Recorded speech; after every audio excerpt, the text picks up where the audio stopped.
The Vocal Nest is a music school through which I help people rediscover the joy of singing. A teacher who told me I can never sing because I don't have, the Ouch. quintessential playback voice. I went through the voice shaming, when I just started my journey, and I think nobody deserves to go through that. The first class was three students in front of me, and that's when things really changed. Before I knew it, there were 50 students just through word of mouth without an Instagram page. The first few months, I was scared.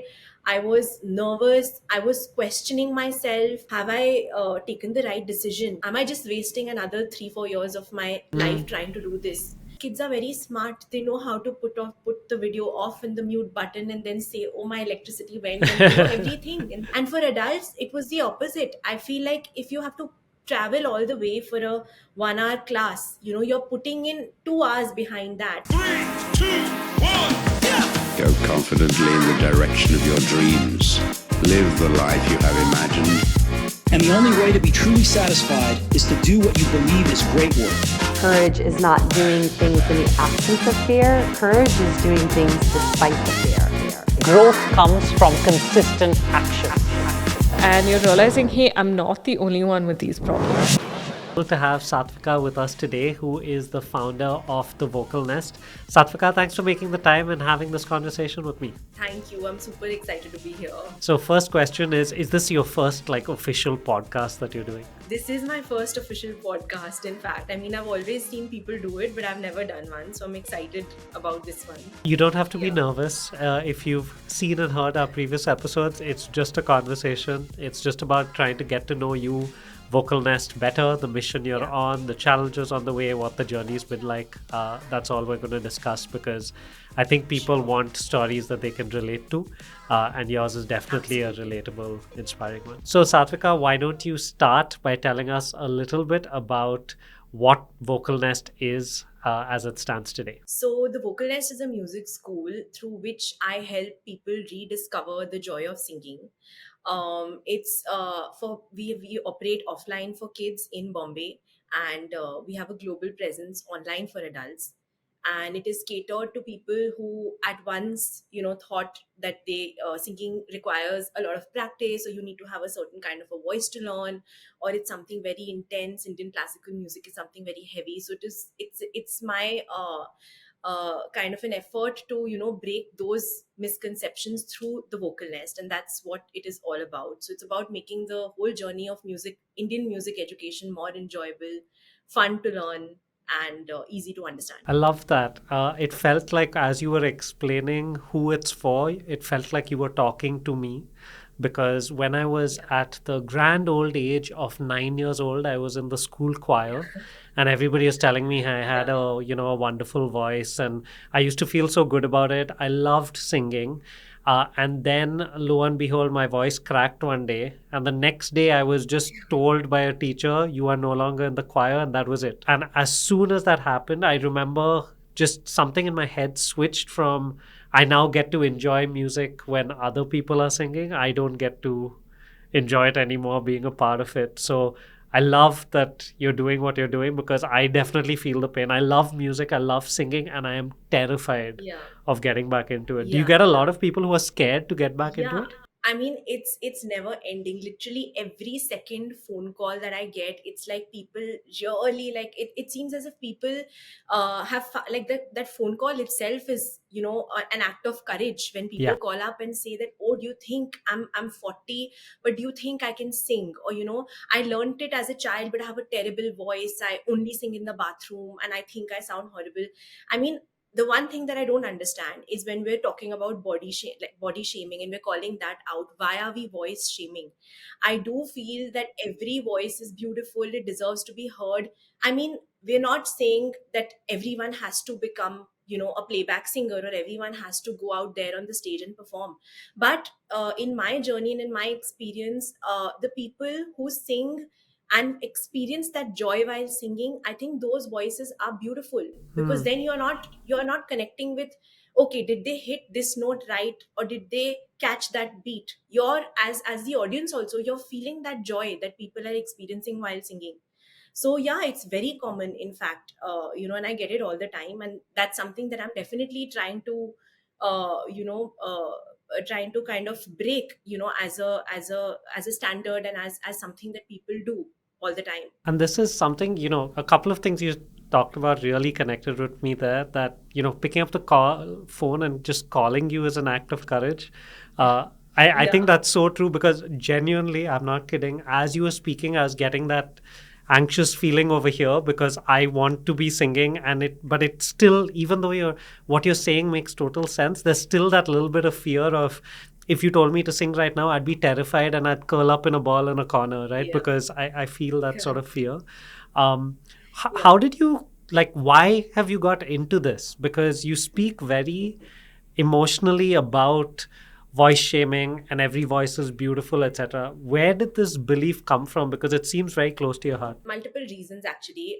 When I was a child, I grew up in Chandigarh, and back in the day, there were two people in my class who were put in a singing class. I mean, two people in my section who were put in a singing class, because when we were growing up in Chandigarh, there was not too much importance on extracurricular activities in our school. It was all academically oriented and academically inclined. And I had, like, my mom was from Calcutta, so she really wanted me to sing. And I had this sir who came, and at the age of 3, he tried to teach me rags. And rags, for anyone who knows remotely anything about Indian classical music, it's like, it's a very heavy concept. It's like trying to teach algebra to a 3-year-old. So because of that, I just started hating music. And I left it when I was in class 6, because till then my mom pushed me, but then after that, Mm. I just left it, and I said I don't want to sing. And after I finished my school, I kind of realized that no, this is something which I want to explore, and maybe I gave up too soon. And I went to a teacher who told me I can never sing, because I don't have the Ouch. quintessential playback voice. And I came back crying, and I was so upset, and I told my mom, this is what the teacher said. And fortunately, because she had the knowledge of music, and she had learned singing, she could guide me and tell me, no, that's absolutely wrong. I mean, go to someone else, and I mean, you've just got the wrong teacher. But Mm. there are so many people whose parents wouldn't have had that knowledge, and who would have thought that that's the whole and sole truth. Yeah. And I think both the things, as a child being taught Indian music, I mean, music can be so much fun. Like, it's supposed to be a fun activity, it's supposed to be interesting. It can, the whole process of learning music can be made so like, so enjoyable. And like, there I was as a 3-year-old kid trying to understand rags, where the focus should have been on trying to make me fall in love with music. Mm. And I think that was one reason why I'm doing what I'm doing. And the second reason was that I mean, I have I have, like, more of a heavy voice. I don't have, like, a very like a shrill voice, a very high pitched voice. Okay. And we have singers like Rekha Bhardwaj, Usha Uthup, who are doing great work, Kavita Seth. And I mean, in even in the industry now, all kinds of voices are being Mm. appreciated. So I went through the voice shaming, when I just started my journey, and I think nobody deserves to go through that. Thanks for sharing that, because it tells me how ingrained this sort of thinking or this feeling is within you, and how it's come from an early place. So it's really cool that you've decided to turn that into at least part of your life's work, if not all of it. Yeah. It could have gone down a couple of different routes, right? So one route is you could have just switched off from singing, which is what I did, right? Because very clearly it wasn't the thing I was most in love with, because it didn't ruin or wreck my life, at least at the time. The other option is you could do what you are doing now and turn it into a movement and get people back into it. But the third route, I imagine, is, did it ever occur to you to say, well, to put it crassly, show a big middle finger to the teacher who told you can't sing, and go down the I am going to be a singer and a playback singer and all of this? Did those thoughts ever come to you at all? Do you dream of being a performer? So yeah, of course. I mean, when I even before I went to the teacher, I mean, the point when I felt that I gave up too soon, and maybe I should get back to it. The original idea was to train to become a playback singer. But the playback world is not as doing getting into playback singing is not as easy as it sounds. Winning Indian Idol and then getting projects is not as easy as it sounds. So it's something that it's still very close to my heart, and it's something that I still have, as a, it's still there on my wish list right now. But the reason that I didn't choose that as my whole and soul path is because I didn't want to leave everything aside and just sit and wait for a playback opportunity. I wanted to, pursue something which is more fulfilling, more meaningful. And along the way, of course, like, if I ever get a call by Karan Johar and, they ask me to sing in his movie, I'll fly from whichever part of the world I am in to do that. So, Sure. of course, that's very close to my heart. Okay. Yeah. We've talked a little bit about your journey as, when it comes to your voice. I want to now Yeah. dig a little deep into your journey as an entrepreneur as well. So, I know because we've worked together that you've shifted cities, started businesses in both cities. Can you tell us a little bit about how your entrepreneurial adventure in the world of the Vocal Nest started? Sure. So I had just finished my master's and I just moved to Calcutta and I did my master's in marketing. Music is something I was always learning on the side. And while I was adjusting to the city and everything, and I was still figuring what do I do as a career choice. And of course, the most obvious options were either work under someone in a marketing firm or start my own marketing firm. Right. The Vocal Nest was actually a very happy accident because while I was speaking to people to start my firm, and when they got to know a little bit about me, they were like, "Oh, you're into music. Why don't you start something for kids? There's nothing for kids in this area. Please start. I would love for my child to learn music. They go to XYZ places and it's very heavy. It's not fun. They don't like it. They Mm, left it." So the plan was, I was in Calcutta, which is a hub for music, and I always thought that, there'll be too much already over here for music. So, I thought that, okay, let me just, while I'm thinking about starting my marketing firm on the side, let me just do this, as like a, kind of a passive thing. And it was a very, I didn't put too much thought into it. I just sent a WhatsApp blast and I had a harmonium. And I had like three students. The first class was three students in front of me, and that's when things really changed because they were literally so small, and I was like, I cannot start with saregama. It has to be something which is exciting. It has to be something which changes the way they think about music. And that's when impulsively I just played games with them, and I would tell them, okay, let's play a game, and whoever's turn comes has to sing a song for me. And that's mm. how uh, that's how it started. And before I knew it, there were 50 students just through word of mouth without an Instagram page. And that's when I realized, when I spoke to parents, when I heard the parents tell me things like, my child loves the class, my child wants to hear the recordings that you have sent, and they want to practice. uh, that's when I kind of decided to take this further. And probably then that's when I decided to chase my passion and put the marketing firm idea aside. Okay, that's awesome. The number of times people have told me on this podcast that they sort of stumbled into what they're doing. It was a happy accident. It was a planned accident. It just really blows me away how most of us, it just feels like most of us dip our toes in the water of something that we really enjoy. And then we just need that little bit of evidence, this tiny thing, the three students who turn up to the session. And then we're like, okay, cool, let's do it. It's pretty amazing how many times I've heard this story. But it's really exciting, that it gave you a Yeah. reason to follow your passion as well. I think that's very cool. You talked about starting out with the kids in Calcutta. I know since then you've made two very big switches amongst, I'm sure, 100 others. One is you've switched cities. So you're in Bombay now, not Calcutta. And the second is you're not just working with kids, you're working with adults to rediscover that joy of music as well. So I definitely want to dig a little bit deeper into both of these big shifts. Let's start with the physical location shift, right? So you moved from Calcutta to Bombay. What was that like? Because I imagine Bombay is a very different type of vibe to Calcutta. So can you tell us about that switch? Yeah, so I think just around the time COVID was still on in 2021, I moved out of Calcutta, and the choice was either being in Chandigarh or then moving to a Delhi or a Bombay.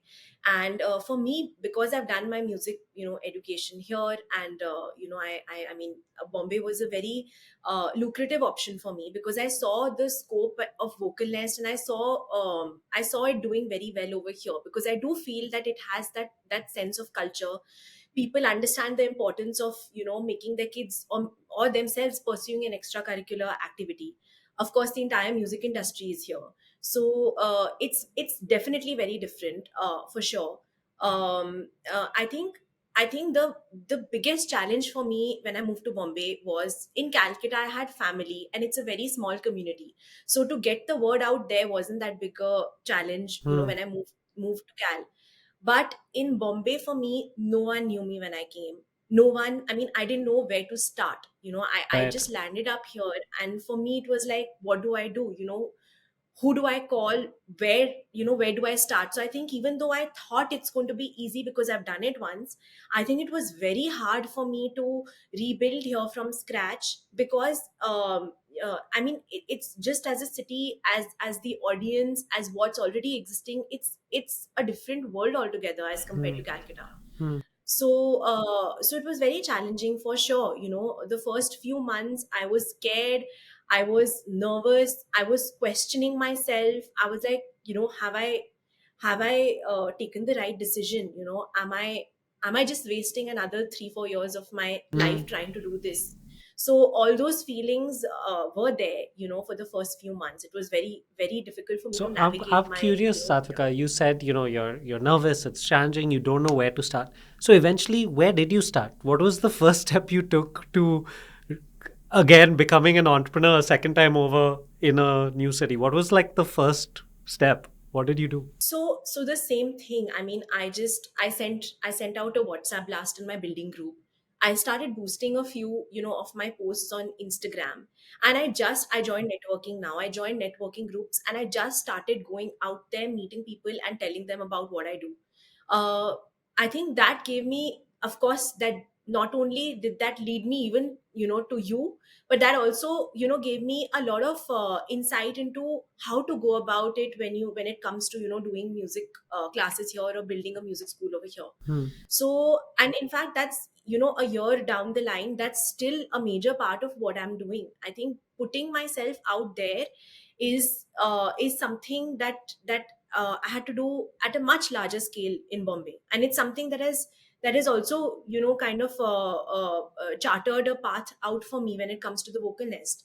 Because you talk to people, you get to know what their insights are, you get to know what's already out there, you get to know the problems that the parents or the students currently pursuing music, are facing. Hmm.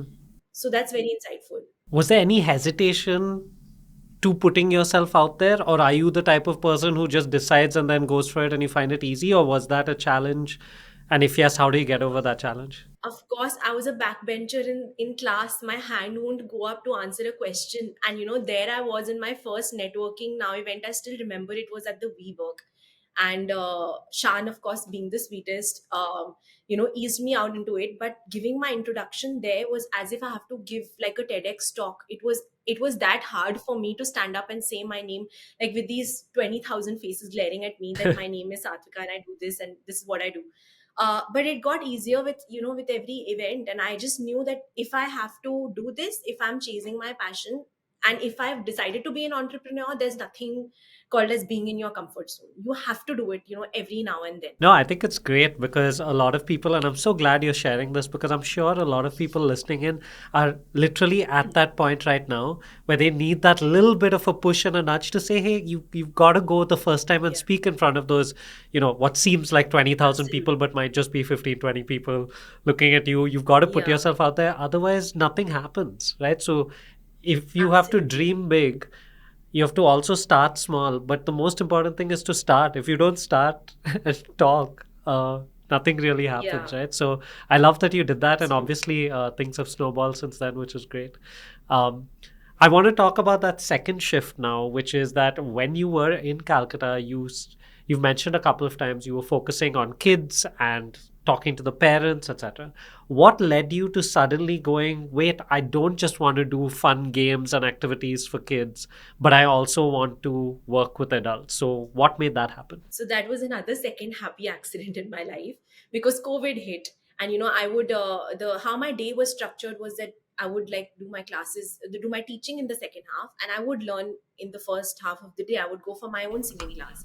Right. COVID happened and there was a lockdown, and of course I could not go out and do my singing class, and I was like, what do I do with the time that I have? um there was a very there was I think it was just I was not confident enough earlier, because I thought that, okay, now that I've gotten this right, I can't play games with adults. I don't know how teaching adults will be, so I never got down to starting it. But when COVID hit and I had that time, I thought that, okay, you know what, let me experiment. Worst case, it's going to fail. But I started out by just sending a WhatsApp blast with a 5-day vocal intensive workshop for adults, where I would teach basics of vocal technique. And the goal was to just teach them how to improve the song that they're singing without too much practice. Okay. Of course, if they decided to join the regular classes, then the practice and all of that would be, dealt with in detail.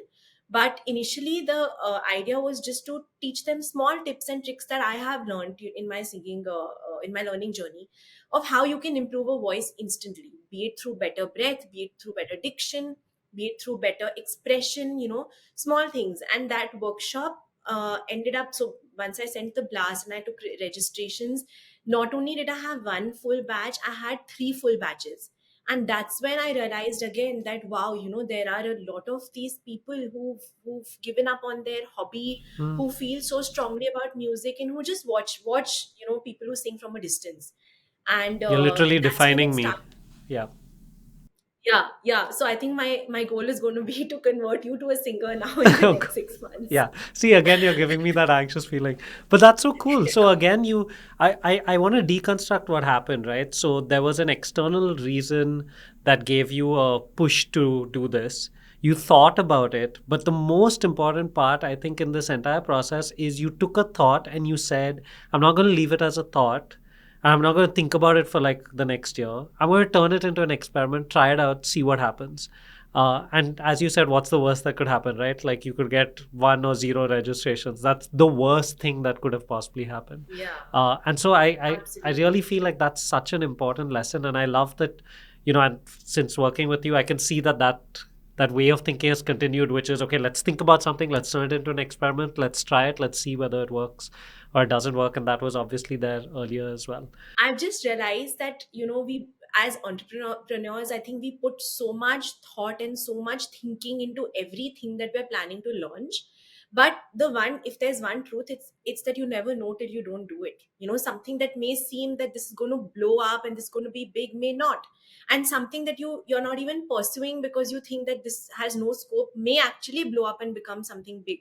So that's just one thing that I've learned, that it's better to not think so much. Of course, as you have to have a solid product or a service. Yeah. As long as you have that, you just have to go out there and then see what people feel or think about it. Yeah, absolutely.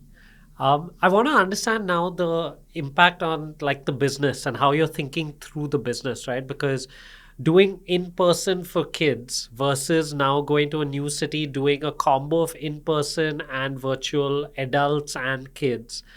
How are you thinking about this stuff on the business side, like to make these type of decisions as an entrepreneur? What's your sort of thought process? Is it a try, see what happens, go with the flow? Are you that type of person? Do you have certain constraints you work within? How are you making these decisions? So I think, of course, I have to say that you've helped me a lot. Come to making these decisions for sure. I've learned a lot, in the time that I've worked with you, on how to think strategically, when it comes to making these decisions. But the main reason, I mean, in COVID, actually, we got to try out. So we were doing offline for kids and adults in Calcutta, and in COVID, we got to try out online for both. And the one thing that we just realized is, if we have to deliver value, it's not going to happen if we teach kids online and adults offline. And it was the reason it was not making sense is because kids are very smart. They know how to put the video off and the mute button and then say, oh, my electricity went, and everything. And you can't catch hold of them online and get them to engage with you. And for adults, it was the opposite. I feel like if you have to travel all the way for a 1 hour class, you're putting in 2 hours behind that. And with adults, because we're targeting people who are pursuing this as a hobby and it's not as a profession, which is why music always is a second or a third priority for them in the larger scheme of things. And online was a very sustainable way. I have done and this is something again which I get a lot: can you learn something like music online? Is it possible to learn music online? And I have learned music online all throughout. Like Hmm. after school, when I decided to get back into it, my teacher was always based in Bombay. And much before Zoom, Skype was even a thing, I've done, my training online, learned Indian classical online, given my exams online. And I have to say, had it not been for online, it wouldn't have been a hobby, because something in life would have taken over, that whole that it would have taken over my, learning, and it would have hampered my learning journey for sure.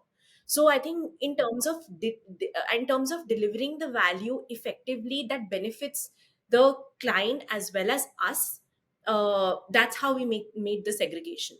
Got it. Okay. So again, I'm just going to try and break down. I feel like the way you're making these decisions is a lot to do with, firstly, what am I learning from the market and the people, right? Because that will define whether the service itself is good or the product is good. So that's one part. And the second part of it is, okay, on the business side, is it working? Is it sort of not working?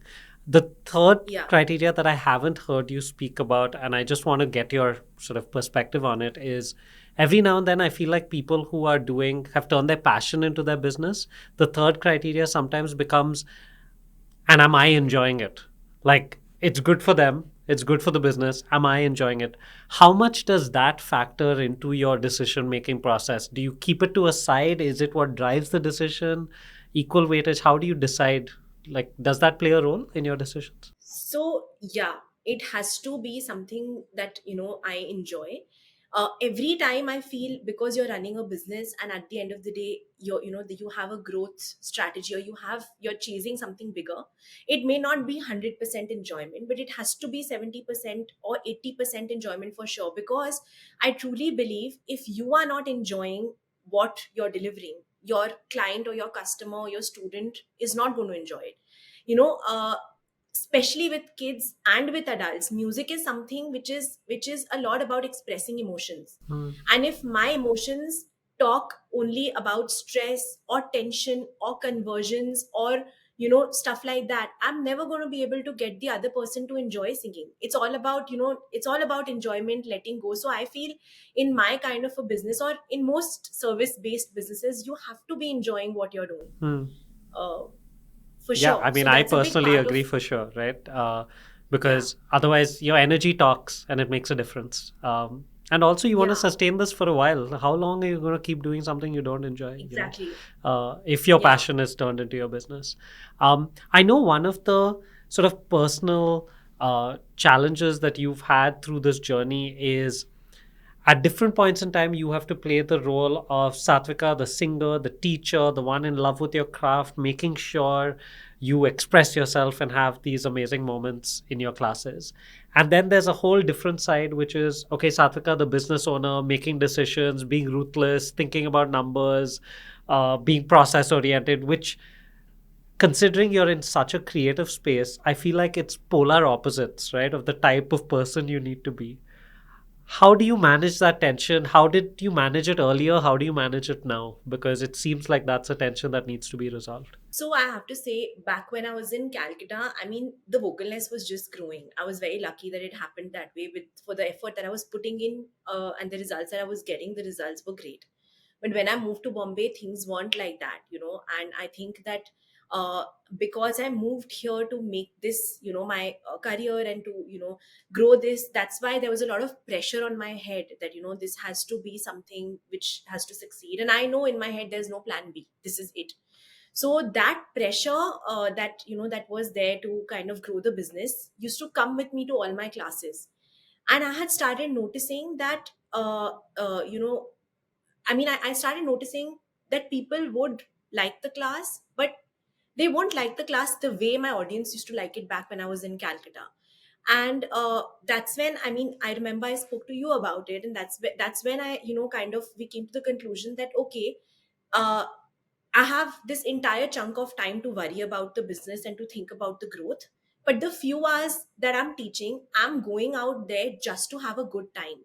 My aim is to have a good time in the class, to enjoy with the kids or with the adults, to learn something through them, and that's about it. And the minute I started doing that, things completely changed. I mean, adults, of course, are a little less expressive than kids. But the one thing that I realized is, like, the toddlers that I was working with, suddenly, they would come to me. They would be sitting on my lap. They would be Hmm. hugging me, and I think kids feel the energy a lot. A Of lot. course. Yeah. So that's when I realized that, like, it's for me to think about the business and worry about the business will be all the time that I have when I'm not teaching. But when I'm teaching, the why did I start this is something that I always go back to before I start a class. Okay. And you spoke about pressure a little bit. I think there's also a different type of pressure that you had to deal with or are dealing with, which is you come from a family that has a well established family business. I think we spoke about this in passing a couple of times as well, right? So, was there an Yeah. expectation of family to stick with that family business, not try out this create? What I can imagine, if there's a fully established business, one of the ways I think about it is, but we've got done the hard work, we've established this big business. Why are you messing around with this stuff? Do it as a hobby. Like, that would be such an easy way to sort of talk about it, right? So did you have to deal with that? How did you deal with that? Maybe you can give us some color. For sure, I think I had to deal with it. For sure, I'm the first child, so the first kid is always the guinea pig. I have to say this, and I have the most supportive parents. Not taking away from that, I think my parents have, touch wood, like, supported me in the best ways possible. But when I moved back from Cal to Chandigarh, my father did want me to try and pursue the family business because I mean, a father being a father, I mean, he always felt that because it's well established, and because, I mean, it'll be much easier for me to scale that, and there'll be a lot more learning, and like, of course, the scale is large, it's very diverse, and I can add a lot of value and all of that. And I did try that. I did try that because I did think that singing is something I could do on the side. So for a few months I did try it. But I the place where that got me stuck is that I did not have fun. Number one, I did feel, I don't want to look back 10 years later and feel, oh my god, I just left my passion, whereas I could have done a lot more with it. I didn't want to have that regret. And that's when I made a conscious choice to leave it and to chase my career. And I still feel like sometimes I still go through that the whole bout of pressure where I feel that, oh my god, like, am I doing justice to my move in Bombay? Am I doing, Mm. am I on the right path? But what keeps me going is, I feel, if you have the passion for what you're doing, if you have the belief that you'll succeed, and if you're willing to put in the hard work, then it's a matter of time till you get there. Mm. So of course the pressure is there, the pressure, not from my parents, the pressure is there, like the self-inflicted pressure now that I have to make it big. Of course that's there, but I think the journey is just worth it because I'm doing what I love. And I think when I go back to sleep at night, I feel there's nothing else I'd rather have done the whole day. Oh, that's a beautiful sentiment, right? And I'm glad you expressed that because, yeah, that's so important. If you wake up and go to sleep happy with what you're doing, that's definitely valuable. And thanks Yeah. for sharing that. I just want to get into that because obviously we're Indian entrepreneurs, most of the people we're speaking to, and so that family is an aspect of this entire journey because I feel like an entrepreneur brings everybody along with them for the ride, right? There's no way to not Yeah, be involved as a family member, absolutely. as you might be in other roles. Okay. At this point, I don't want to talk about the future of Vocal Nest. I want to talk about you as an entrepreneur and as a business owner, right? So let's say you are version 5 of Satvika. What does version 6 of Satvika need to be, do you feel, to be a great entrepreneur? What are a couple of things you feel you need to improve at or upskill at to become the next version of you as a business owner? I think the first one is definitely get better at hiring because I think you told me, or someone, I remember hearing this line, and it really stuck with me. At the end of the day, every business is a people's business, because it's at the end of the day, it's a game of who's there, who's running the show with you. So I feel I definitely want to get better at hiring. I do feel delegation is something that I want to get better at, because I do tend to go a little crazy about perfectionism, and I want everything to be perfect. I want every class to be perfect, and letting go of that is again something that I want to work on. So delegating stuff to my team for sure, and better at putting myself out there on social media. I think I wait before I Really, I feel record a like you're video. doing such a great job already. You feel like you need to do more? Yeah, because I think every video for me is a 20th take video, because I Okay. wait to get everything perfectly right. And which is why I think what I'm trying to express many times, gets diluted. Hmm. I do get this a lot from people who speak to me in person, feel very differently about the vocal lesson. The impression that they get is very different from what it is on social media. So I think getting my personality out on the brand is again something that I would like to focus on. Be less scared to be out, like be my raw self on social media.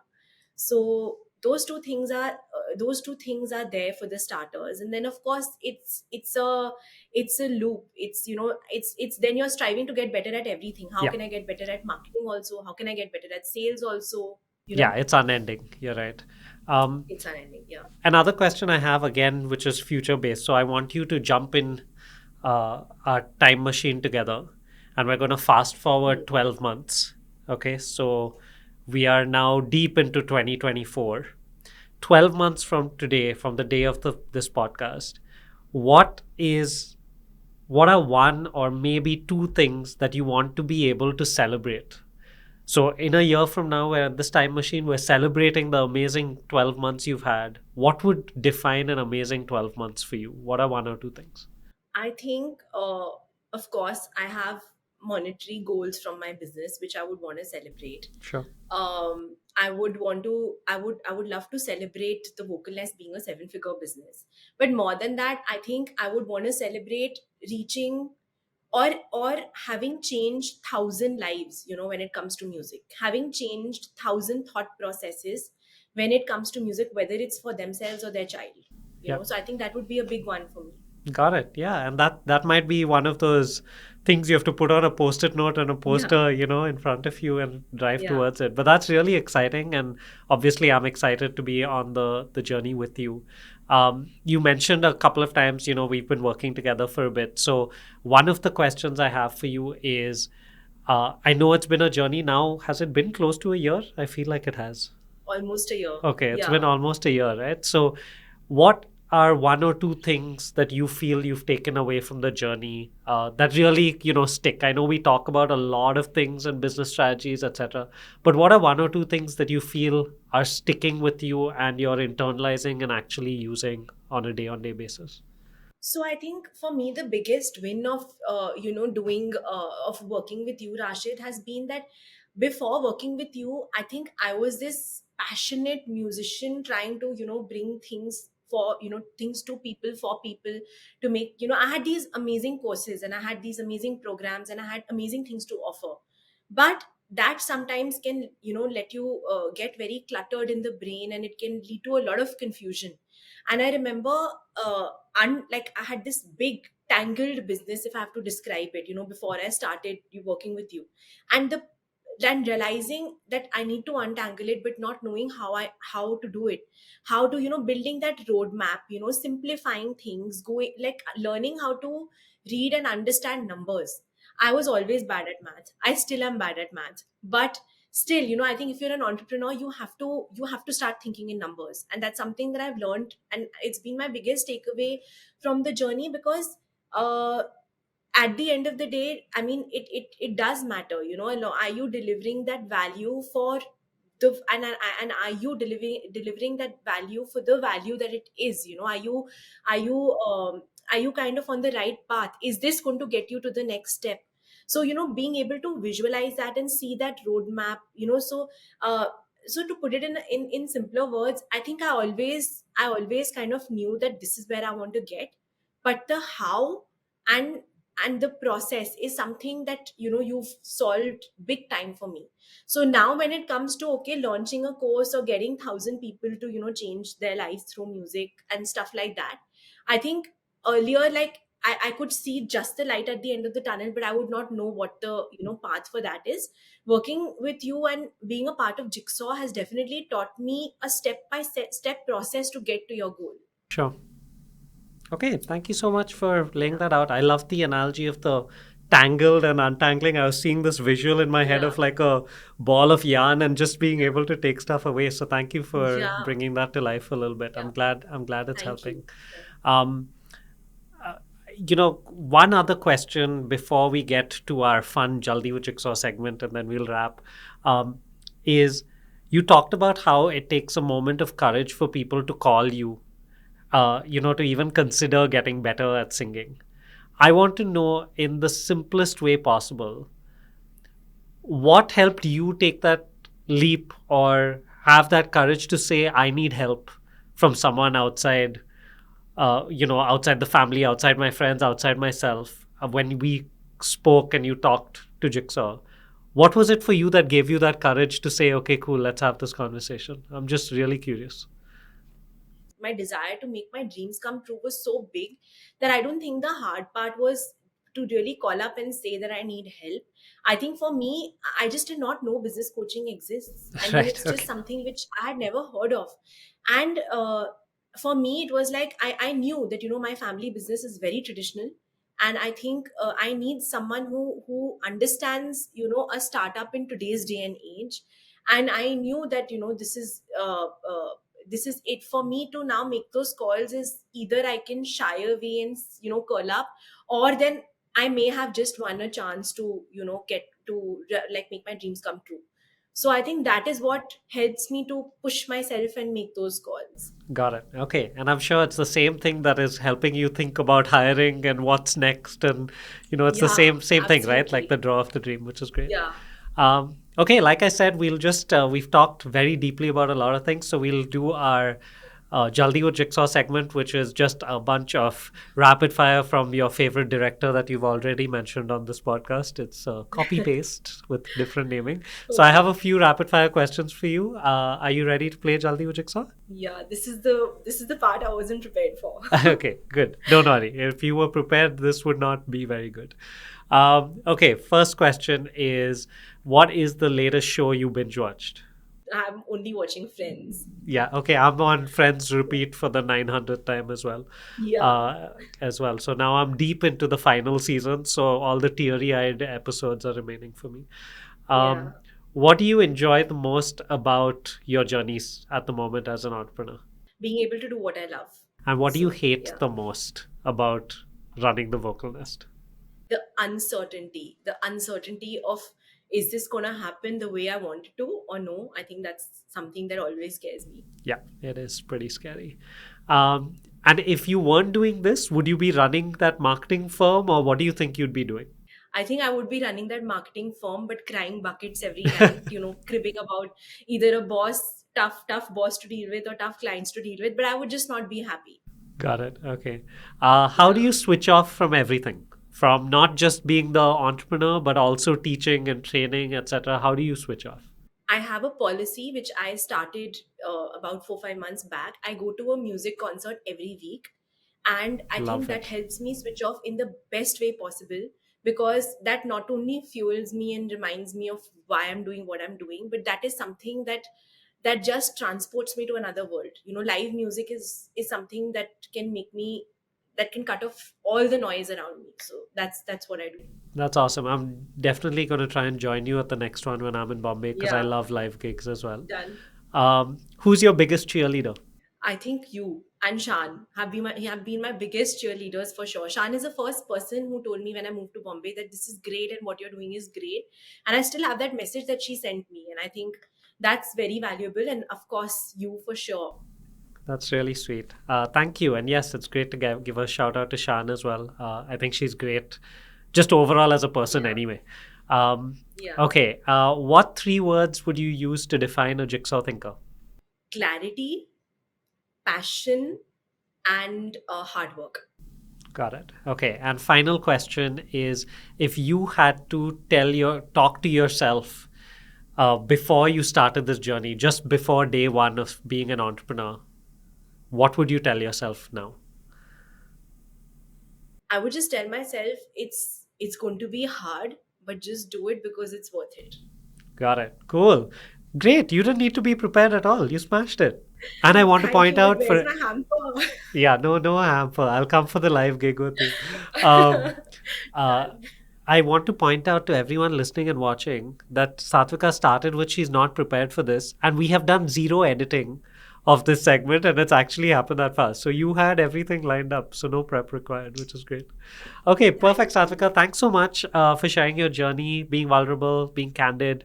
And of course, your passion is infectious and it really comes through. I think that anxious feeling in my chest has gone down a bit about singing. So thank you for that. I will definitely be hitting you up and trying to sing that one Arijit song with a bit more confidence.